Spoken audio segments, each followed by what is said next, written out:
We're ready. Good afternoon, everyone, and welcome to the board members, Dr. Morrison, our staff, and all who are joining us from the viewing public for this special called meeting of the State Board of Education. It is officially 3 p.m., and I do call this meeting to order, and I ask that Casey Griffin on our staff would please call the roll to establish a quorum. Casey? Mr. Common. Here. Mr. Darnell. Here. Mr. Eby. Here. Mr. Edwards. Here. Mr. Ferguson. Mr. Jensen. Ms. Kim. Here. Mr. Kraus. Mr. Morrow. Ms. Hargrove. Here. Madam Chair, you have 6 members present. We have a quorum, and we are duly convened, and without objection, Mr. Gordon Ferguson is excused. We will move into item 1, Statement of Necessity by State Board of Education General Counsel, Ms. Angie Sanders. I now turn it over to you. Thanks, Lillian. Pursuant to Tennessee Code Annotated Section 844-108B3, the Tennessee State Board of Education submits this determination of necessity for its special call board meeting held via teleconference at 3 p.m. on January 6, 2020. The State Board is tasked with hearing appeals from a charter school whose charter agreement has been revoked by the local Board of Education. Pursuant to TCA Section 4913-122, the State Board has 60 days after receipt of the notice of appeal to meet and render a decision.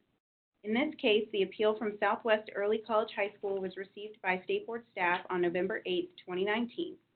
Therefore, the deadline for the State Board to make a decision on this appeal is on or before January 7, 2020. Because of the time-sensitive nature of this issue, the special called teleconference meeting was convened to allow the board to meet to make a decision on this appeal within the statutorily prescribed time period. Additionally, as members of the State Board reside across the state, it was determined that a physical quorum of the members could not be assembled in Nashville for purposes of this special called board meeting. Notice of this meeting was posted on the State Board's website along with the agenda and instructions for dialing into the teleconference. With that, I'll turn that back over to you, Madam Chair. Thank you, Angie. Please note that all items do require a roll call. So members that are making the motion and the second, please state your name for the record. So now let's move into item 2A, or the consent agenda item, adoption of the agenda. Is there a motion to approve? This is Bob, EBS, so moved. Mr. Eby provides the motion. Is there a second? This is Mike Edwards, I second. Mr. Edwards provides the second. Casey Griffin, please call the roll. Mr. Collins. Mr. Cobbins. Aye. Mr. Darnell. Aye. Mr. Eby. Aye. Mr. Edwards. Aye. Ms. Kim. Aye. Chairman Hargrove. Aye. Madam Chair. The ayes have it, and the motion is approved. Moving into item 3A, action items on final reading.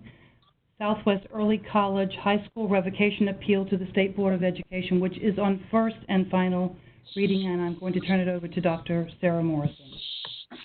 Thank you, Madam Chair. I'm going to begin to go through our presentation, and then I'm also going to look to Angie Sanders for one portion of it and Tess Stovall for another portion, so we'll tag team a little bit here. But I want to start with some of the background in terms of the statutory charge that applies in this case, and then walk through, again, the high-level process that the State Board undertook to come to our decision in terms of the recommendation. So starting with the statutory charge, the revocation decision is predicated on TCA 4913-122B, which gives a charter school authorizer the ability to revoke a charter agreement if it determines one of the following. So there's 3 parts to this code. First, the charter school committed a material violation of any conditions, standards, or procedures set forth in the charter agreement. 2, did the charter school fail to meet or make sufficient progress towards the performance expectations set forth in the charter agreement? And 3, did the charter school fail to meet sort of generally accepted standards of fiscal management? In this case, the charter agreement for Southwest Early College High School, Shelby County School cited the first reason, quote, that the school committed a material violation of the charter agreement in their revocation decision. So that's kind of what we'll be focusing on is, again, in our review, did or did not a material violation of the charter agreement occur in this case. In terms of our process, as you all know at this point, anytime we have an appeal, there's an extensive review process on the record that happens at the staff level before we send a recommendation onto the board. This is also in keeping with the code, TCA 4913-122, again. And per that code and State Board's policy 6.110, we go through kind of the following key points of the review process. First is to request documentation, in this case on 2 different occasions from both the authorizer, Shelby County Schools, and the operator, in order to gather evidence regarding the allegations that led to the revocation decision by the local board. We held a public hearing in Memphis on December 4th, 2019, and accepted a written and oral comment as part of that hearing that's included in the record that you've reviewed. And then we conducted a complete review of the entire record based on that additional information and the information submitted by both parties. In terms of our standard of review, again, in order to overturn a local board's decision to revoke a charter agreement, the state board must find that the local board's decision was contrary to 4913-122. So again, back to that, was there a material violation of the charter agreement or not? I'll give you the very high level kind of points on the recommendation, and then I'm going to turn to Tess to talk through a little bit more of the detail in terms of our rationale for the recommendation. But based on, again, the procedural history, the findings of fact, our analysis of the issues, and we did spend extensive time on this school's appeal and tried to weigh the information on all sides fairly, I believe that the decision by Shelby County to revoke the charter agreement was not contrary to TCA 4913-122. Therefore, again, my recommendation to the board is that the board uphold the decision of Shelby County Schools, in this case, to revoke Southwest Early College High School's charter agreement. Moving forward to the next slide, we determined at the staff level in our review of the information that Shelby County's decision was not contrary to the law for these 2 primary reasons. First, Community College High School continued its failure to meet several special education requirements, which, as we know, are key to federal and state level law and expectations, originating in the 18-19 school year. These were flagged by Shelby County as part of their performance review and their scorecard last spring. They continued into the current school year, and they've only come into compliance with the direction and very intensive support by Shelby County in order to correct these egregious special education issues, again, began originating last spring.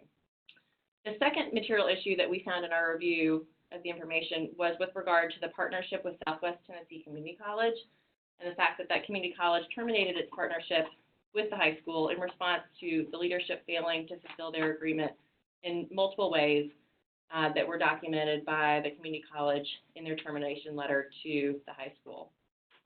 Again, when you look back at the charter agreement in this case, the partnership with Southwest Tennessee Community College is integral to the school's academic plan, to the school's design, to the promises made to families in terms of the education that students would receive in this case at the high school, and therefore is a material violation of the charter agreement in our review of the record.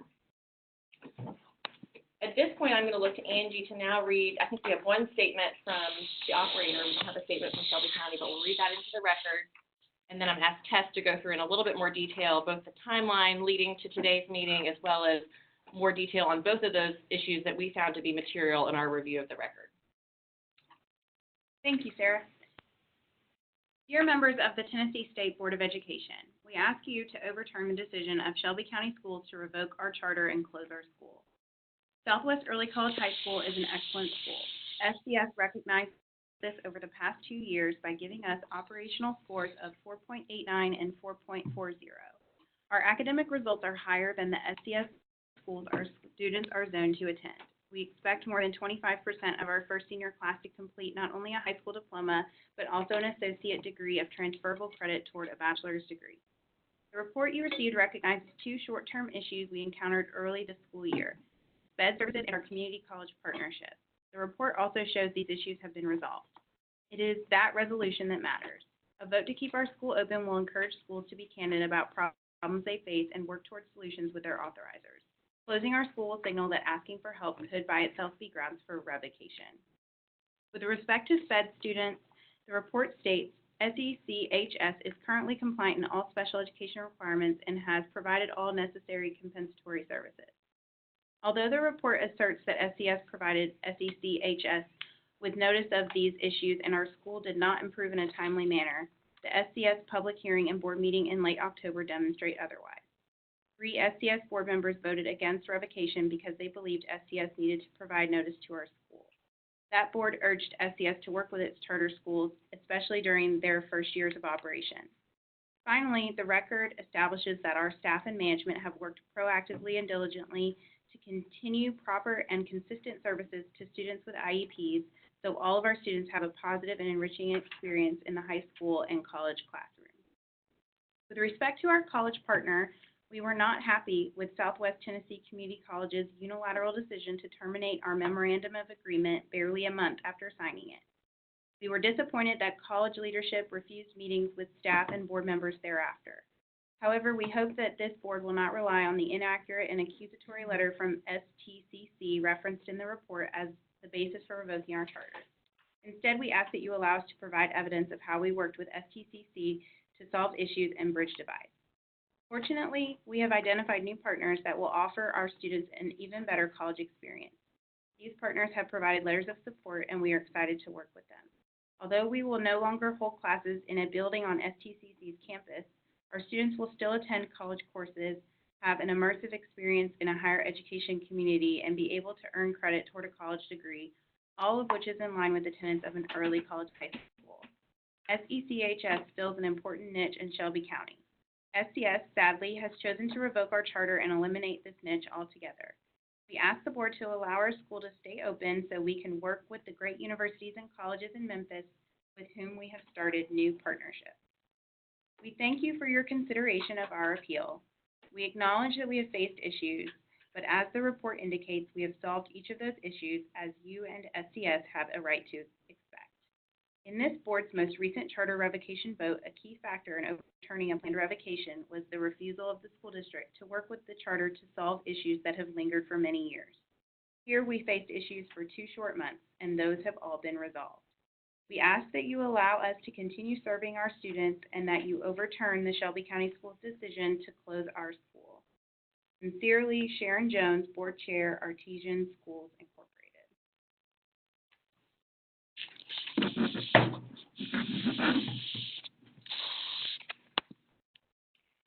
Hi, this is Tess Stovall, Director of Charter Schools, and I am going to walk through in more detail the background information and the facts in the case that led to the Executive Director's recommendation to uphold the decision of Shelby County.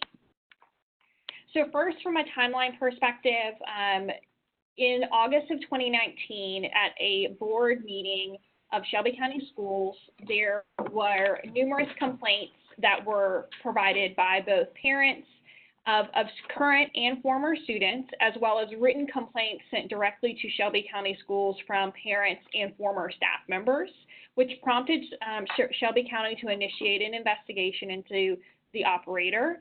This also resulted in visits to the operator by departments within Shelby County Schools.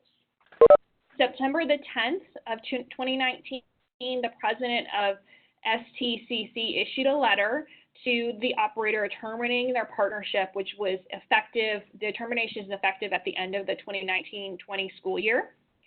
On September 18th, 2019, Shelby County notified the operator of their plan to recommend revocation of the charter agreement. A public hearing with the operator was held in front of the Shelby County Board of Education on October 28th, 2019. On October 29th, 2019, the Shelby County Board of Education revoked the charter agreement effective at the end of the 2019-20 school year. As a part of the... This is Larry Jensen. I just got on, so please show me in attendance. Oh, great. Thank you, Larry. We heard you at the beginning of the call, but I saw your messages, so I'm glad you're back with us. Right. Thank you. As a part of the revocation appeal review process, we look and analyze the district's alignment to our quality authorizing standards. So in accordance with Tennessee Code Annotated 4913-108F, local boards of education are required to align their practice to the state board's quality authorizing standards. And in this case, Shelby County provided evidence of alignment to the following standards: adoption of a performance framework, clear and accurate communication to schools about their evaluation results based on that performance framework, and only revoking a charter agreement if there was clear violation of law. And I will pause here for any initial questions or discussion items before I walk through the 3 reasons that the district cited in the revocation decision. Any questions on sort of our standard of review, the context, the high-level information that we've just shared before we dive into a few more of the details that are relevant in this case? This is Darrell Cobbins. I have one question. So with the authorizer standards, is the district required to provide notice to the school that that they are in jeopardy of being revoked? And I'm just thinking in terms of the 2018-2019 school year, where there were some issues raised around SPED that may not have been the same issues, but there clearly were some additional issues around SPED for the beginning of the 19-20 school year. And so after the 18-19 efforts to help the school get on track, was there or are there any requirements around providing notice that any future infractions or issues would put the school in jeopardy of revocation, or is that something they should already know? So Tess is going to take a little bit of time here to talk through where we saw alignment to the authorizing standards. Authorizers are required to adopt and align their practices to the authorizing standards, and the authorizing standards do require that authorizers give notice of an opportunity to cure non-emergency issues. So in this case, again, we'll talk through a little bit more here in a minute, the notice that was provided in the spring around the special education services and the deficiencies there that were noted in the performance scorecard. Tess, anything more you want to add, though, before we kind of talk through a little bit more on that one? No, we do require, the standards require it to have an intervention policy. Now, what is contained within that intervention policy, how specific those notices or corrective actions should be, is at the discretion of the local organization. I think in this case, as we'll talk about in a few minutes, there was minimal notice provided to the school on the special education issues as it relates to the performance frameworks were accurate, and an accurate reflection of what concerns the district has in the operation of the special education program. However, the district did share that there was no requirement around corrective action that was stated to the school in terms of requiring and turning in a plan. I think that is a point of feedback for the district. They should be providing much clearer notice and when a specific corrective action plan or what follow-up measures are required as it relates to performance framework scorecard scores. But that level of specificity is not currently contained within our quality authorizing standards as they're currently written.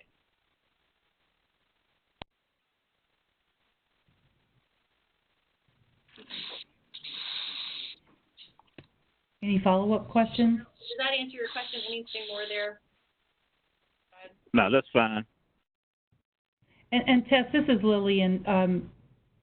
There was a little bit of feedback and echo every time you speak.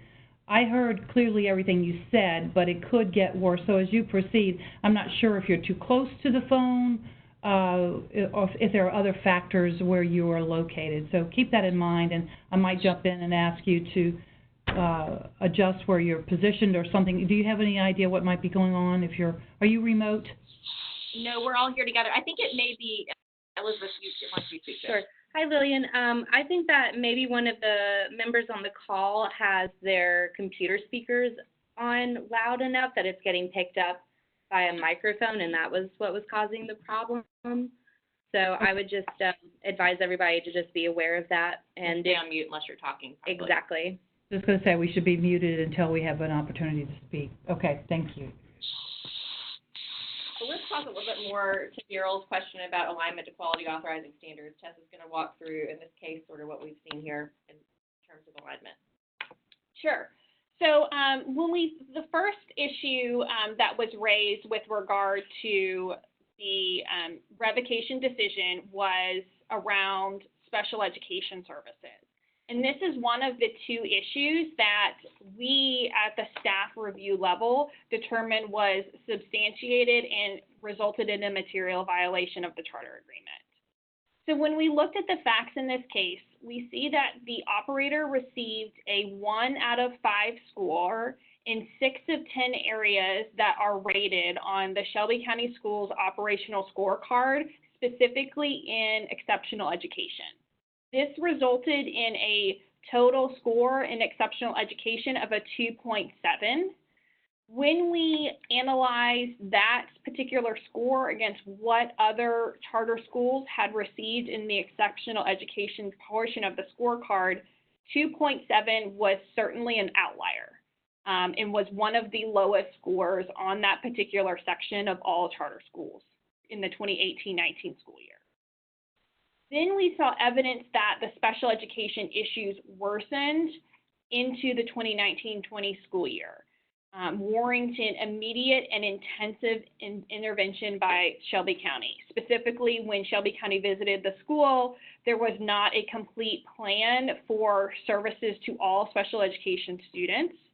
There was a question with regard to having all qualified teachers to provide the specific special education services.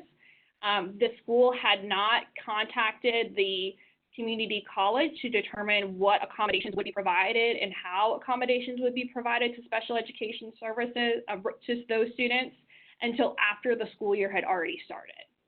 And so with intensive support and intervention from Shelby County, we saw that the school has been able to come into compliance based on the documentation that we reviewed on the second request for information. However, there still is a question of regarding licensed staff to provide services to special populations at the school. In particular, there was no clear evidence that the governing board had attempted to remedy the issues that were identified by Shelby County in the 2018-19 school year via the operational scorecard. When asked about this at the public hearing, the governing board and the school leadership did not provide a clear answer as to how they were specifically responded to these operational scorecard issues. There was not clear evidence that the school had the capacity to remedy these issues beyond the intensive support from Shelby County into the 2019-20 school year.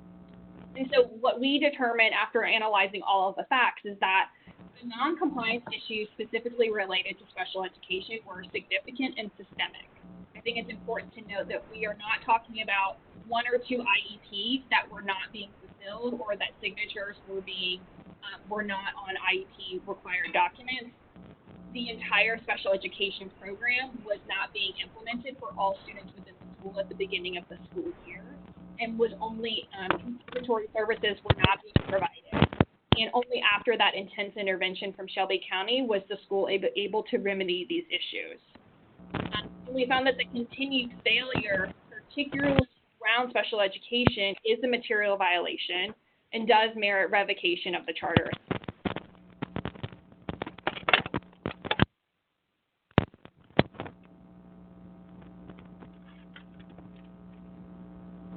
The second issue the state board staff determined was substantiated and material was the termination of the partnership with the community college and the operator. So the facts of this partnership are that, number one, the community college met with the operator in the spring of 2019 to discuss their concerns with the partnership. In particular, we saw that there were numerous concerns brought to Tess, I'm going to ask you to, Tess, it's Lillian. I'm asking you to stop for a moment. We have an excessive amount of interference when you're speaking now. Again, if you believe that it is someone who has their computer speaker on, we're going to have to ask you to please mute your phone to see if this continues, because it's very difficult to hear you at this point, Tess, at least at my end. It may have just resolved there. Is everybody muted? I am now. And I was before. Thank you.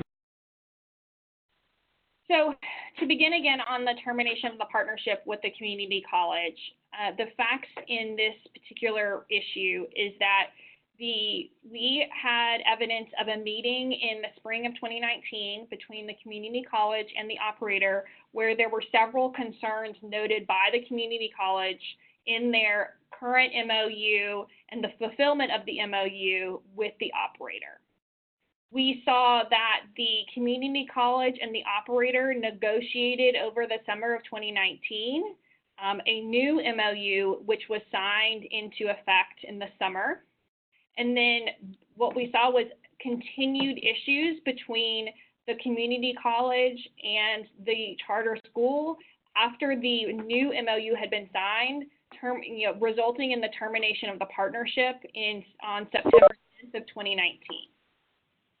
At the public hearing, it's important to note that the operator did present a new MOU that it had established with Bethel University. And this was further documented in the December 11th response to the State Board's request for information. But the agreement did not provide some of the approved provisions of the academic plan contained within the charter agreement. Specifically, the school would no longer be located on a college campus. All of the locations that were potential locations provided in the December 11th letter were not located on a college campus. And in the approved academic plan that was contained within the charter agreement, the academic plan had described the importance of not only the partnership with the Southwest Tennessee Community College, but the importance of being located on a community college campus such that the students would be able to be exposed to the elements of higher education even outside of the college classes. And the MOU presented with Bethel University, as well as the proposed locations for the school, did not meet those provisions of the academic plan. So in our analysis, we found that the failure to fulfill the MOU with the community college resulted in the loss of its partnership. It is clear from the documentation that there was an ongoing struggle in maintaining this partnership between the school and the community college. Southwest Tennessee Community College attempted to work with the school to rectify the issues, but there continues to be challenges to meet the expectations under both the previous MOU and the current MOU. And while while the school did try to find a new partner, the leadership failed to provide a clear plan as to avoid the same problems, as well as provide specifics about how it would meet the approved academic plan contained within the charter agreement. Therefore, we found that the termination of the partnership is a material violation and merits the revocation of the charter agreement. Tess, this is Lillian. Would you share with us the response you received from SECH during the public hearing as to why they could not fulfill their obligation under the MOU? Whatever occurred and whatever they stated in the public meeting, what was their response to that when you questioned them about, or did you question them about that MOU and their failure to comply? Lillian, this is Sarah as well. We did ask some questions about the MOU. I don't have a verbatim response other than, again, one of the things that the community college indicated would allow them to continue negotiation on the partnership was a change in leadership, and the governing board did indicate they were not willing or making that kind of a change at this point in time. So that point I remember coming up as part of our conversation, but I don't remember explicitly what was said beyond that, other than, we do have the record of that and can go back to it if you want a little bit more information. It would. I have a question. I'm not asking you to go back and do that right at this moment in time, but clearly you asked the questions. Clearly the answers were not satisfactory, and that's what I wanted to hear you say, Sarah. So just one more follow-up on that. The lack of, I'm not going to put words in your mouth, so I'm going to restate the question and give you an opportunity to answer it rather than on us going back and re-listening to the tape, if you will, the video, the audio. Yes, so we were not given details as to why the MOU was not able to be fulfilled by the school in the public hearing, if that helps you in terms of your estimation. Well, that helps, and plus you further stated that the community college indicated that if there were a change in leadership, they believe that perhaps the agreement could have been fulfilled and could have continued. Did I hear you correctly with that? Right, and that's spelled out in the letter from the community college terminating the partnership, so that's in the documentation as well in terms of their specific. Right, I wanted to stress that because this is a material violation of the agreement. Okay. Well, just the question, Daryl, on the termination from Southwest. That termination is effective at the end of May 2020. Is that correct? That's correct. End of the academic year. Okay, so in essence, it's not yet terminated. That's correct. They've been given notice.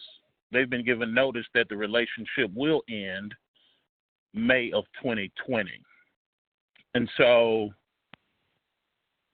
the question in my mind is it reasonable to expect the school, having been put on notice in September, that within 2 months they would have a suitable replacement, and that be the basis for citing a material breach when it's not effective until the end of May, which in theory gives the school time to work through those issues and questions that the State Board of Education may have about a replacement relationship. Daryl, I think that's is that question clear to you? It is very clear. Again, I know you can appreciate too. I mean, we were working on the information that we had at the time and the timelines that are required of us in terms of this review. I think that is a reasonable question to ask in terms of ultimately what the expectation should be for the school. We have had conversations internally if the relationship ending for other reasons, just again, community college is going out of business or they can no longer support the school. I think that would factor in a little differently as well. In this case, it was more termination for cause, as detailed in the letter indicating termination in the academic year. But I think your point is still a fair one, and certainly for the district in their analysis, that was part of their consideration. We're working on the timeline and with the information that we have available at this juncture.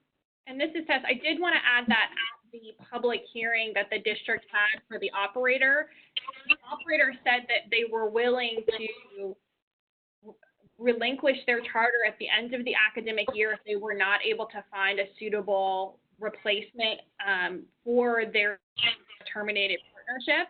So the district board members had that information and the possibility of that information and that potential partnership when they made the decision to revoke the charter agreement.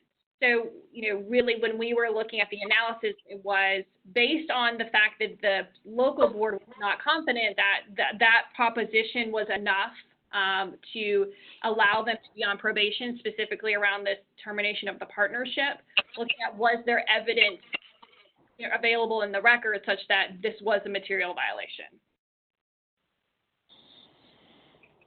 Okay. So this is Lillian.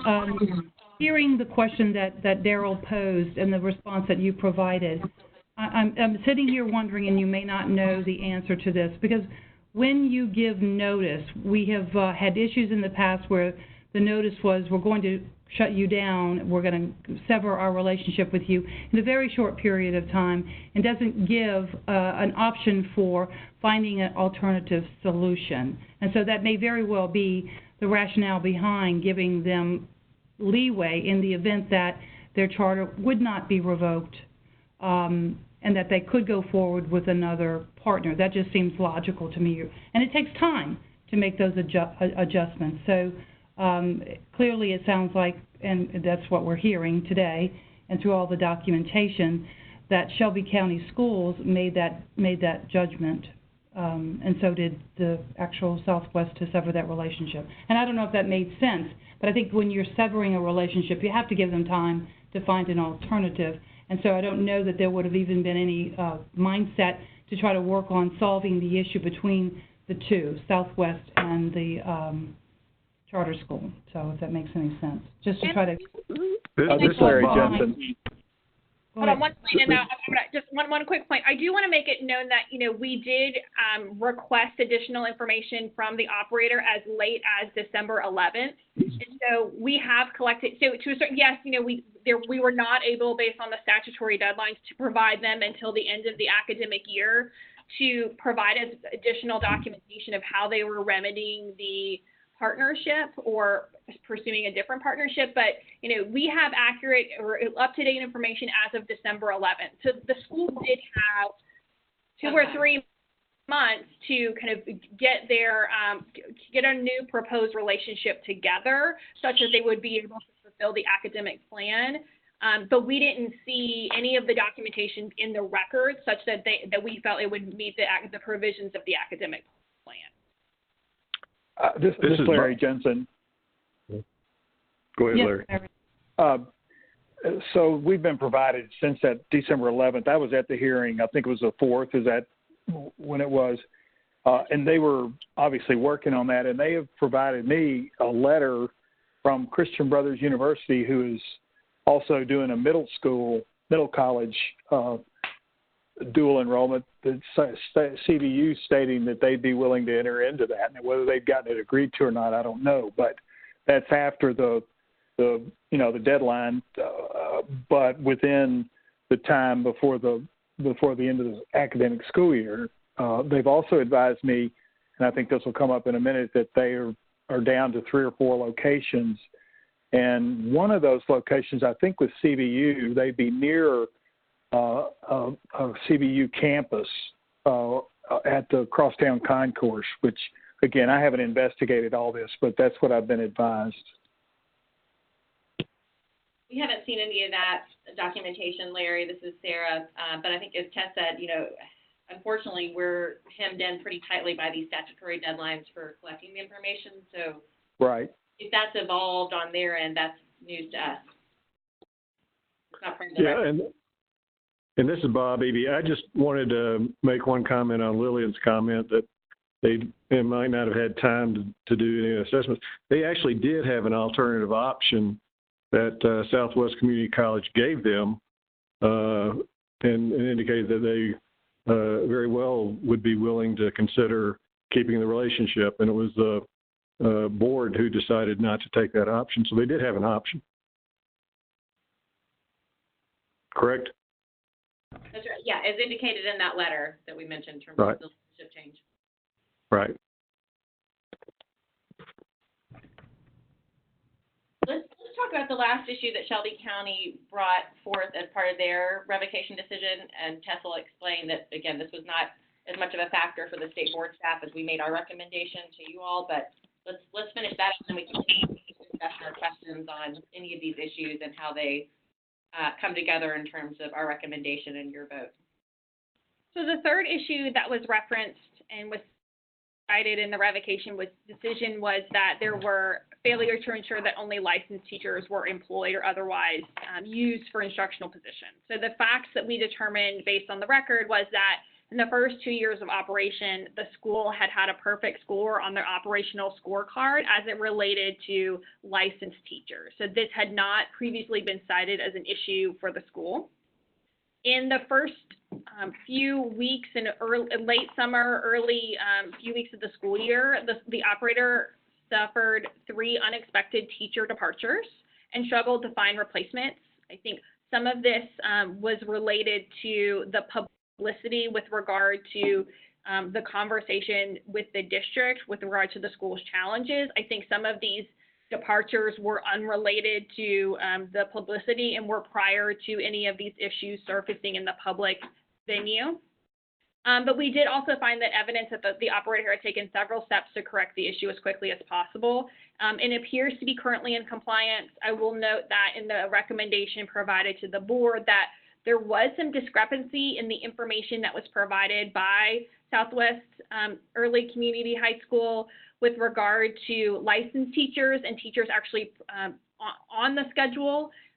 But I think generally we found that the school had remedied this issue, that it was an isolated issue to this semester.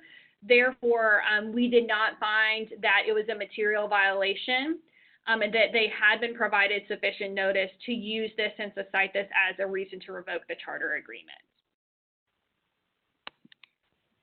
And with that, we will open it back up to additional discussion and questions from board members.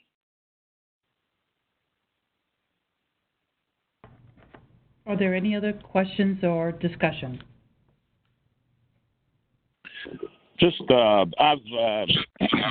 guess similar to Larry, being in this part of the state, and me particularly being the West Tennessee District 9 representative, the school operators reached out to me a couple of times and provided information and perspective from their end on these matters.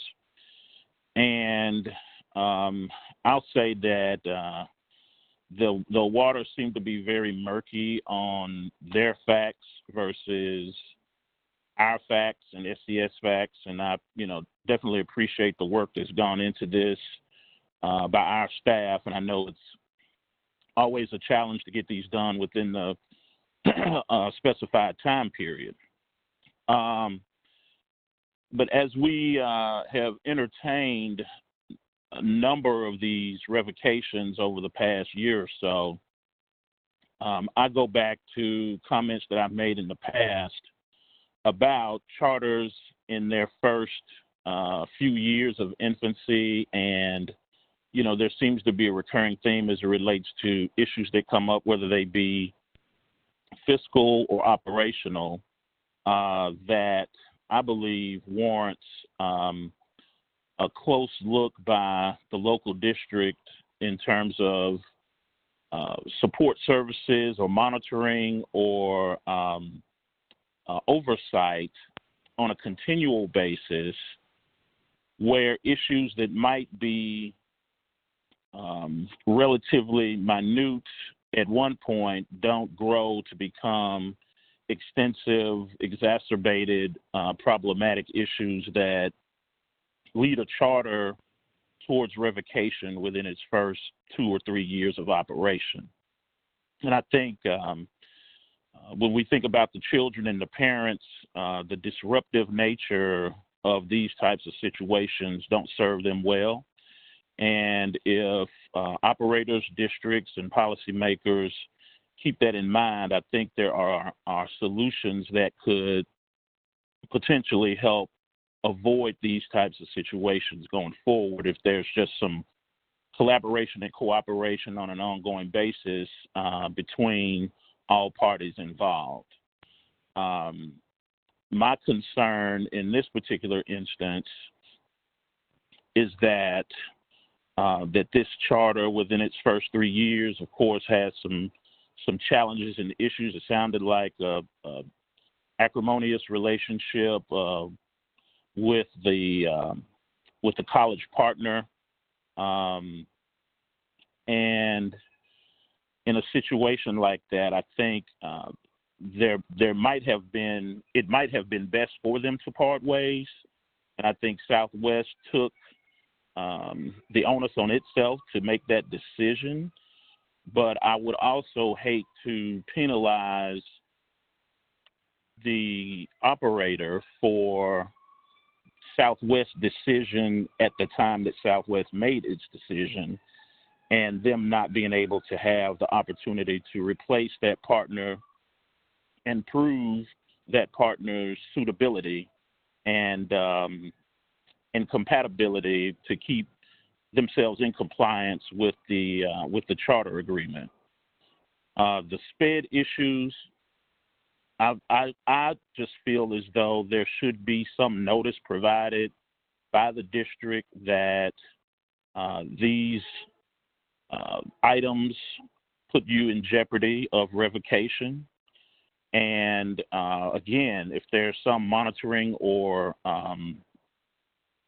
ongoing compliance, that the issues don't get out of hand or continue forward as they seem to have done in this particular case. And so, I think it's very unfortunate that, again, we find ourselves in this situation. And from my conversations with the operator, they have they consider it a bit draconian that the immediate solution is revocation as opposed to probation or some other remedy that might be within the purview of the local district. I know that's not our purview, but there seemed to be a continuous pattern of immediate revocation of any material breach, which I know may be prescribed, but may not necessarily be mandatory in each and every instance. And so as we go forward, again, I'll reiterate to the local district where I have relationships that they give some meaningful attention to ongoing compliance or monitoring for charters in those first few years that avoids these types of issues going forward. Thanks for that, Daryl. Other thoughts, comments? This is Larry. I would just underscore what Daryl has said. It does concern me as well, much of what he was saying. I think about the students that are and families that are going to be impacted by this and required to find another alternative when I just feel like, as Daryl suggested, that there was a lack of good communication in this, seems to me, on perhaps everybody's part. And it does trouble me to think that we're going to close this school. This school's in Daryl's district, but I would be virtually certain that I've got some students in there as well. So I would appreciate, as Daryl suggested, that we go about this maybe in a different way with going forward. And this is Sarah. I'll just say too, again, we are prescribed pretty tightly in the law in terms of our standard of review. And I will say, as an authorizer ourselves, I'm working with Shelby County and other matters. They provided some notice, though minimal notice, through their performance framework for last spring. We would have done it a bit differently as an authorizer, and I know, Shelby County is going to be looking for our feedback, as you indicated there, Daryl. But within the law, in terms of determining whether or not this was a material violation of the agreement, such that the local board was within their rights to make the decision that they did to revoke, that's really the lens that we were using in bringing this recommendation to you. So I do appreciate the nuance in terms of the conversation, particularly from our Shelby County representatives and what you've seen and experienced. I think we have to have an ongoing conversation with Shelby County, and certainly through the authorizer evaluation work, we'll have the opportunity to do that in a really specific way. But in any case, in terms of sort of where we came to as a staff with our recommendation, I wanted you to know was sort of through the lens of what the law dictates currently for our standard of review. Other thoughts or comments? I have a couple quick sort of summary points to make in terms of the recommendation. I know Angie wants to make one point, but I don't want to close off prematurely. Any other thoughts or comments from board members in terms of the totality? This is Nate. I have a question. As we talk about a material violation, and again, I'm still new to this, what is the difference between a material violation and, say, what we were looking at the last call we were on with the last? Is that just because a material violation means this is what they were told to do, they didn't do that, And because on the alignment of quality authorizing standards, is that bullet says only revoking a charter agreement if there's clear evidence of violation of the law. And so is that because of their special education was not being, are we saying that the law violation was that of IDEA and that they were not following the students' IEPs? Is that the material violation we're talking about? Yes, so this is Tess. So material Okay. violation is not defined in statute. So Okay. we then look to the quality authorizing standards to further define and give guidance on what is considered a material violation.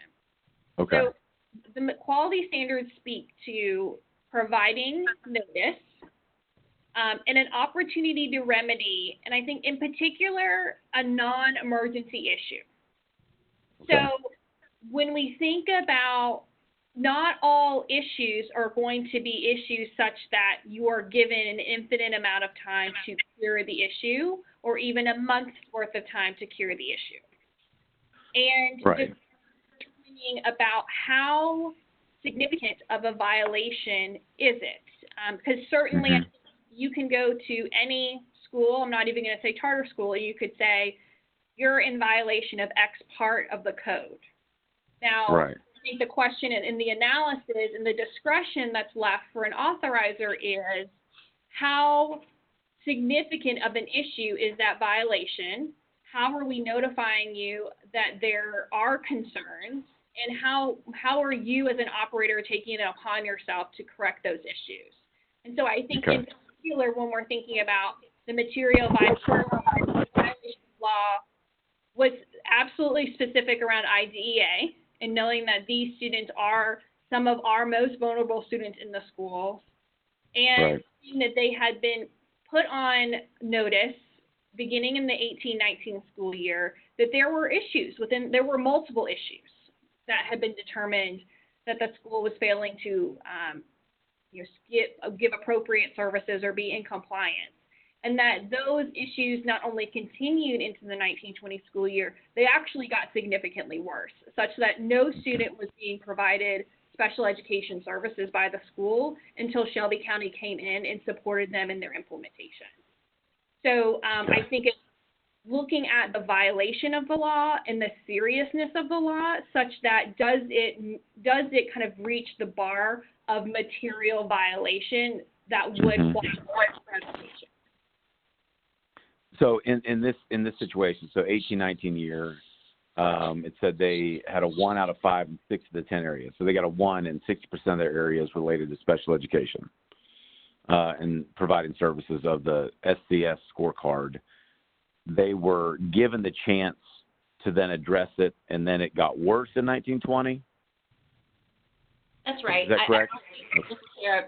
The district didn't take a proactive approach to sort of following up on those scores in the spring, but they did give them their scores. And as Tess said, this school had a very low score in the section of exceptional education services for a number of reasons that were noted in that performance report that the district generated.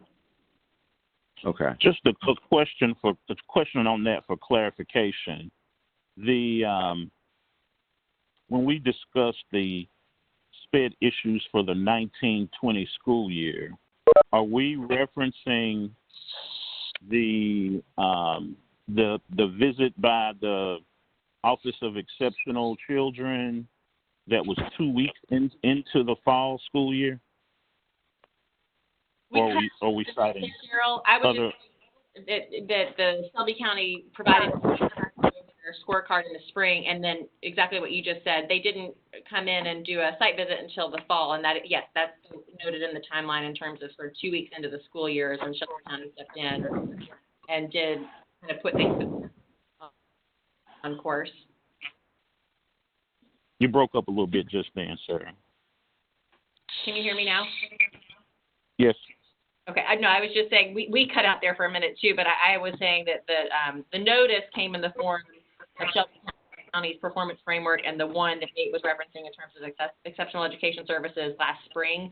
There wasn't a proactive stance at that point from the district until they did come in and do the site visit by the exceptional ed office at the district level 2 weeks into the 1920 school year, and that's when again, the issues seemed to be more egregious at that point, and the district was able to help get them back on track. But just in terms of the timeline, there was information provided and support provided later. Okay. Daryl, I just wanted to make one more point, to put a little finer point on what Tess discussed when we're talking about material violations.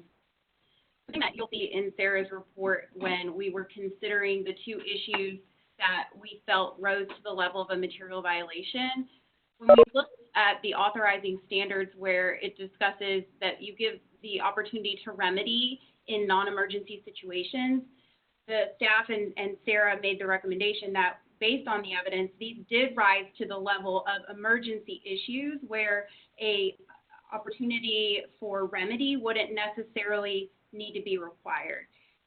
The issues with special education were so severe that we felt like they were emergency issues, and in addition, the loss of the partnership being so central to the school's mission and academic plan, as well as the fact that it was more of a for-cause termination of that partnership. I think I just want to make the point that I agree with the discussion around the opportunity to give schools notice, but when we're thinking about, is this an emergency situation where notice would not necessarily be required, Sarah's recommendation was yes. We do think that the facts were such that it was an emergency situation. I just want to make sure I was even though on the that. special ed issue, there was some notice provided. Yes. It's confusing in that way. Yeah. Okay. Thank you. I just want to make a comment there, and that I'm going to say this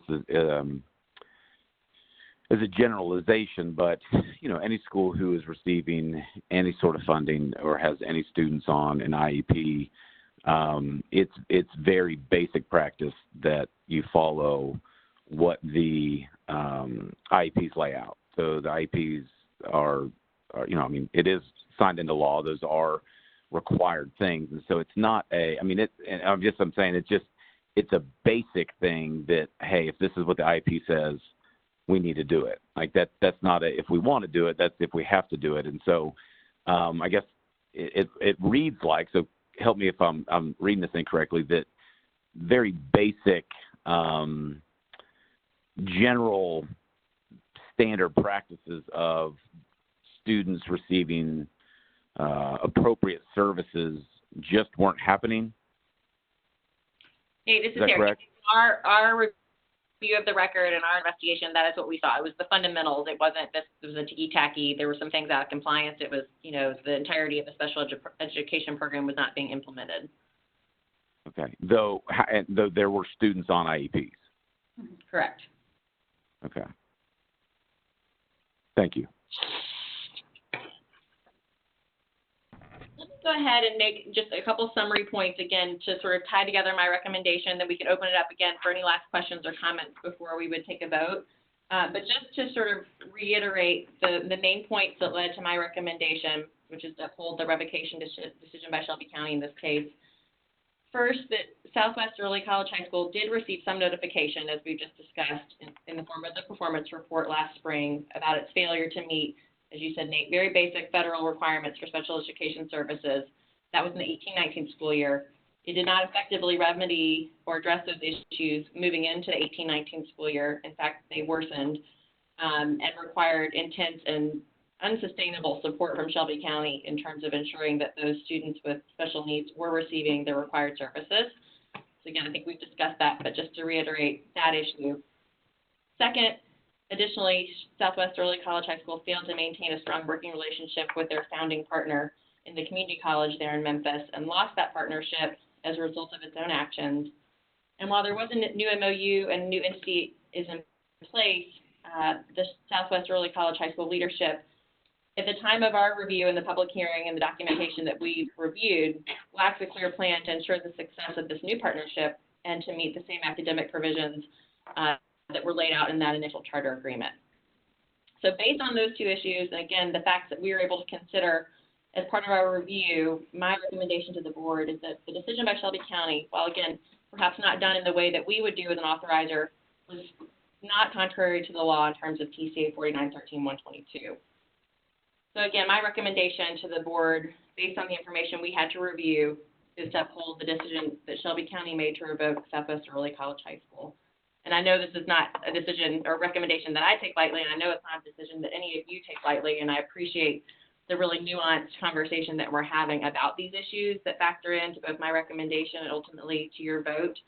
Angie wanted to add one more thing just in terms of what we can consider for the record, and then Lily and Madam Chair, I'll look to you to see if there's any last questions before we would move in the direction of a vote. Angie, one last comment from you, I think. Yeah, so I just wanted to touch on the point. I think Daryl and Larry had mentioned that you all had received some additional documentation from the operator. The law requires that the state board do a de novo on the record review.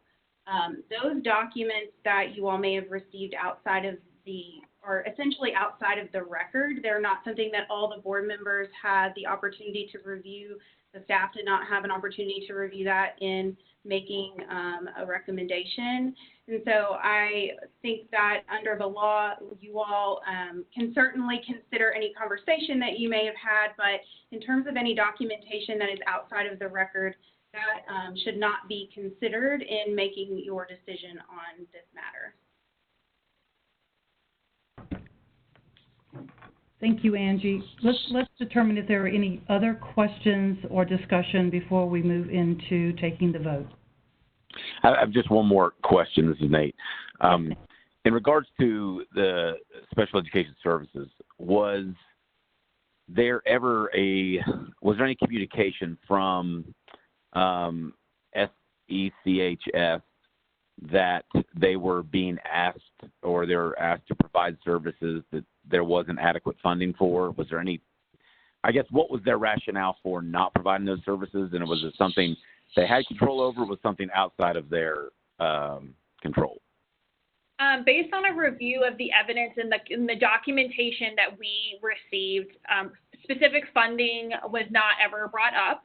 Okay. I think that based on what we saw, there was a reference to not being able to get access to IEPs quickly, and therefore the school said, well, we can't follow the IEPs, we can't access it.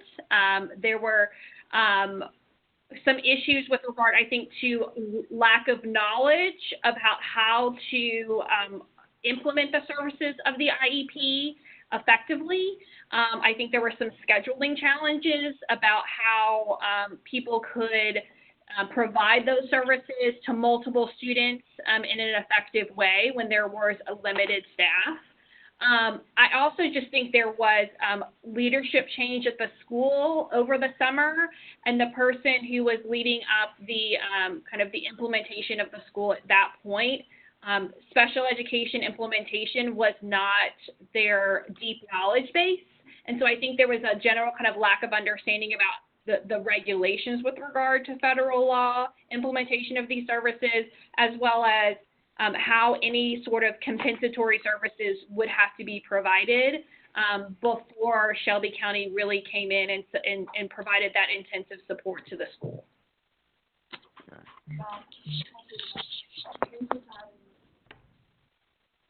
Any other questions, comments, discussion points? Hearing no other, is there a motion to approve the recommendation of Dr. Morrison to affirm the decision of Shelby County Schools Board of Education, their decision regarding Southwest Early College High School's revocation? Is there a motion? Madam Chair, this is Bob Eby. And Mr. Eby provides the motion. Oh, do you have a question? No, I so move. I think it's clear to me that the executive director and staff has done a very complete job in looking at this and making the recommendation, and I so move to uphold it, accept it. Mr. Eby provides the motion. Is there a second? This is Mike Edwards. I second. Mr. Edwards provides the second. Any further discussion before we have Casey call the roll? Any other discussion? Okay. Casey, please call the roll. Mr. Cobbins. Aye. Mr. Cobbins, aye. Mr. Darnell? Aye. Mr. Darnell votes aye. Mr. Eby? Aye. Mr. Eby votes aye.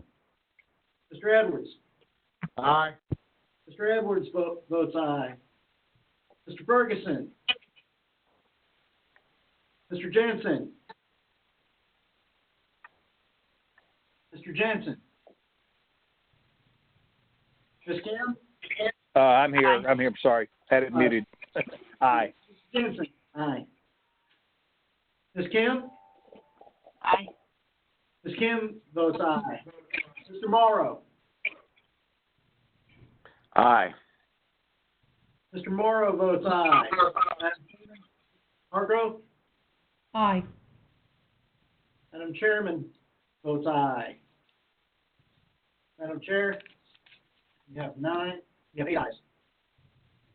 The ayes have it, and the motion is approved. We're not going to move into adjournment just yet. I just want to make sure that I share with everyone. I appreciate this discussion, and the comments that were made by everyone were critically important to this work, which has literally taken on a life of its own. And the work under Tessa's leadership and our executive director, Dr. Sarah Morrison, the work that she's done with the team has just been absolutely phenomenal. And it's already been stated, we're all on the same page. This is something we take very seriously. And Daryl, you articulated beautifully the issues that have continued to plague us all as we make these decisions, because we don't take them lightly. We are affecting, and I say we, the decision affects students and families. And so it's really deeply troubling. It's in the top 2 of the challenges that we face as members of the State Board of Education. So thank you all for your thoughtful deliberation and consideration of the facts that were presented to us today and the ultimate decision that was made this afternoon. I do want to ask, before we adjourn, if there are any comments from any of the board members regarding today or any other subject matter before we officially adjourn.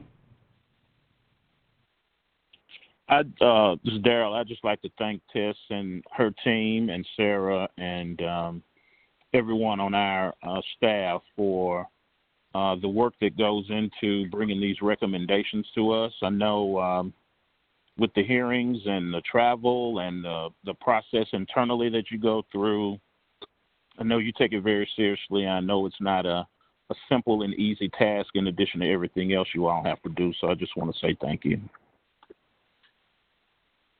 Thank you, Daryl. Any other comments? Thank you all again. I look forward to seeing each of you at the first board meeting of 2020, which is February the 7th in Nashville. Of course, we have our workshop the day before. So without objection, we are adjourned. Thank you all very much. Thanks, everyone.